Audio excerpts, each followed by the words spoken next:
Hasegawa this, Hasegawa that. How does it compare to Parker Asahi? Have you tried a Hasegawa? As of today, I have. What's up guys? Welcome back to the channel. Today we are finally reviewing cutting boards that people have been wanting me to get my hands on. Hasegawa, which is a brand from Japan that originated in 1955 in Chiba. Originally they were I believe a manufacturer of skis and then try to find ingenious ways how they can kind of stick a polymer to a wooden core and essentially you get Hasegawa boards. A big thank you to Lukas from Knife Art DE, which is a knife shop in Germany, for sending me not only these two gorgeous Hasegawa boards, as well as two knives that I use to not only test the boards, but they'll have their own knife reviews a little bit later on the channel. So, Hasegawa, what's the big deal? Why should we care? That's what we're going to dive into today. First, let's talk about what Lukas sent me. As you can see here, I struggled for some reason with these beautiful wax seals. I love the logo that he kind of brands into it. I had trouble opening the letters that came with the Hasegawa cutting boards, but what I really like is the attention to detail that Lukas put into this user and maintenance care for the product. As you can see, it has the name of Hasegawa and how to treat it. So it's not just a generic instruction sheet that he prints it out on nice paper and puts attention to detail in what it is that he sent you. So I thought that was super cool. Now I even struggled in opening the cutting boards themselves for some reason, so off camera I got my kiradashi, poked 2 holes in each corner, and boom, there you have it. So what I'm holding up here are 2 Hasegawa boards from 2 different series and lines. So the first thing I'll say is Hasegawa hasn't exactly made it easy for you to figure out what you're holding. Yes, it's a cutting board, but I sometimes feel like I'm reading off of a warehouse inventory code as opposed to just being like, what is this? How thick is it and what's its use? So the cream colored one here, they call it the FRK series, and it's basically your soft home use version of the FSR, which is available in larger sizes. It's essentially an elastomer with a wood core, and its dimensions are 410 millimeters long by 230 wide by 20 millimeters thick. Now, this cream colored board, as well as the Hasegawa behind it, one thing that they do have in common is that they are basically heat proof to 90 degrees Celsius. They are bleach proof, and that'll be a very important detail when we talk about why Hasegawa has designed their boards this way. Now, the board behind it, this one they call the FPEL series Pro-Lite. Essentially what that means is that these are harder boards, they're designed for heavier impact, and also it designates that it is the black color. Now this one is going to be a polyethylene board with also a wood core, also heat proof to 90 degrees Celsius, bleach proof, so on and so forth. The dimensions of this one is going to be just a little bit longer than the cream one at 440 millimeters long, 290 millimeters wide, and 18 millimeters deep. So the first thing I noticed with both these boards is essentially how they have no flex, and that is the purpose of the wood core. I mean, I'm really trying here. I'm not doing this for the camera.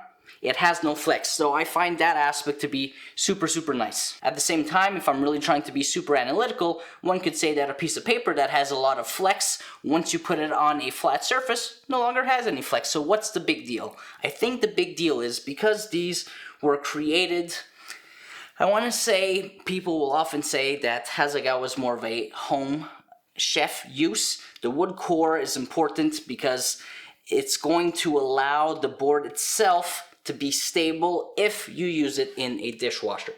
Other than that, I'm not sure how useful the wood core is in any of my cutting demos. I can't say that the fact that it has a wood core did anything but change how I feel about the board.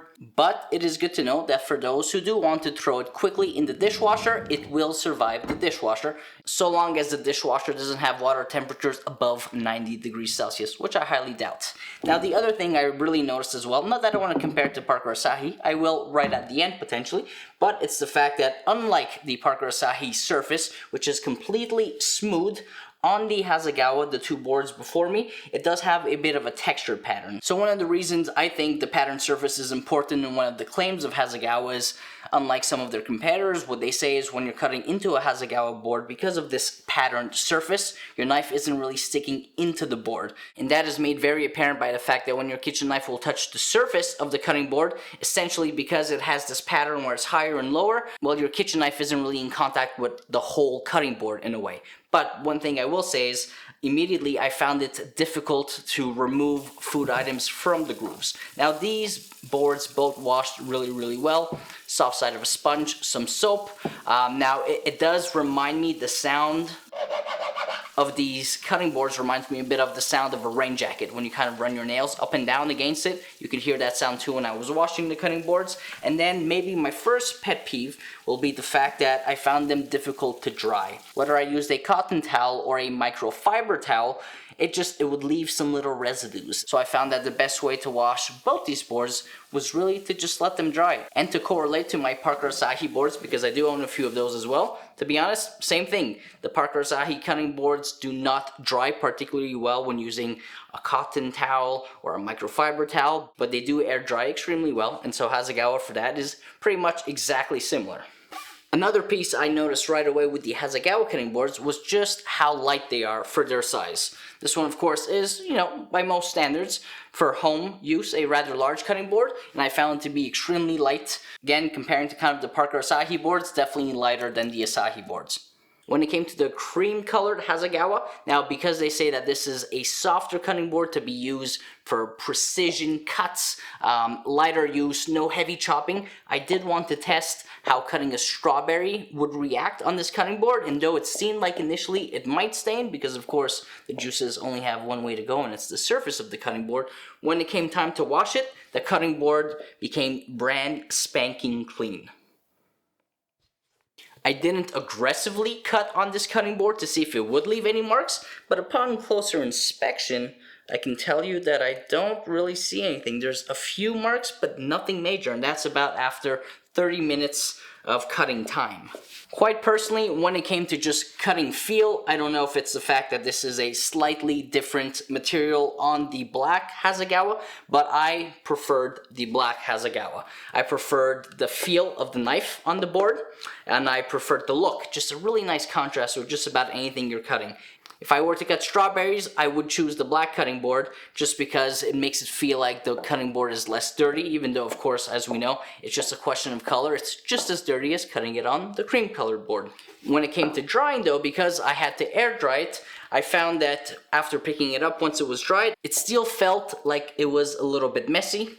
Not a big deal, but I do find these not particularly easy to clean, which is why probably they tell you just put it in the dishwasher.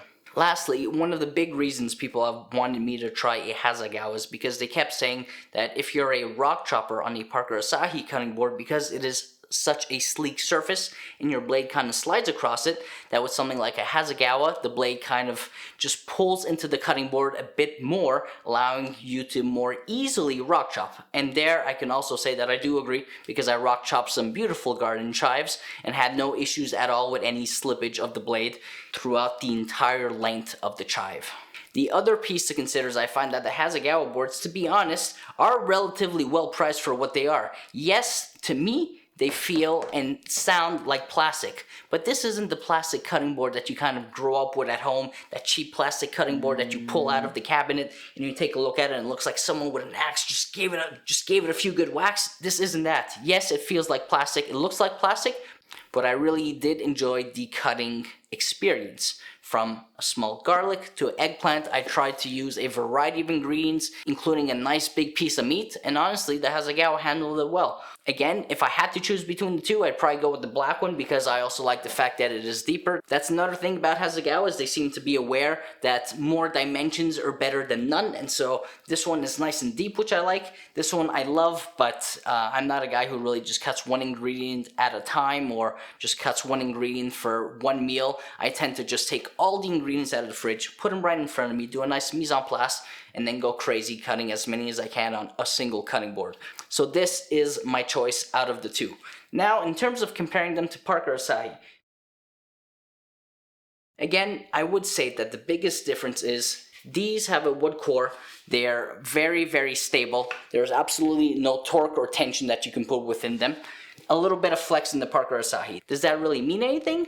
I'd argue no, it doesn't, except if you want to put it in the dishwasher. But as far as saying, some people have told me, you know, HASEGAWA is more of a home use.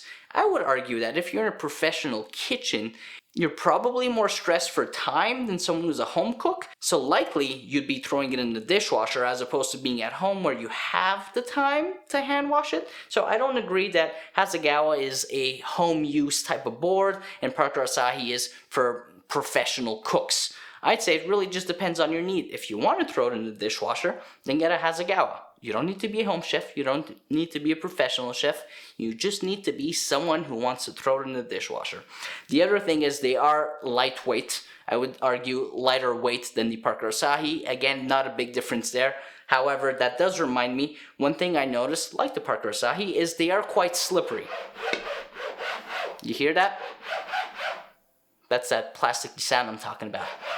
So they are quite slippery on the surface, so when I use them, I did put a towel underneath, no big deal. I also believe that HASEGAWA sells a rubber mat that you can lay them on top of. And then I would argue that the other biggest difference is going to be that cutting surface, where this one is kind of ribbed, has a texture to it. If you like your knife to kind of bite into the board a little bit more, then go HASEGAWA. If you are happy with the liberty of it sliding a little bit more, then Parker Asahi is the way to go. That being said, another big difference though is going to be on the sound of the boards between the HASEGAWA, that to me sounds a little bit more plasticky, and the Parker Asahi, which to me has more of a thump, satisfying sound. HASEGAWA black. Professional Parker Asahi black. Knife hitting the HASEGAWA black. Knife hitting the Parker Asahi black. Let's try that again, but with some shock resistance. Parker Asahi black. HASEGAWA black. In the end, both great companies. They have their pros and cons. There's no best board, there's just the best board for you. So I want to thank Lukas once again for sending me these two beautiful HASEGAWA cutting boards, as well as the Knife Arts Basic Gyuto that you saw in this video, as well as the Shiro Kamoko Banka. The Knife Arts Basic Gyuto will also have its own knife review, so check that one out. Otherwise, thanks for watching. Hope I've been able to answer some questions about HASEGAWA, and I'll see you guys next time.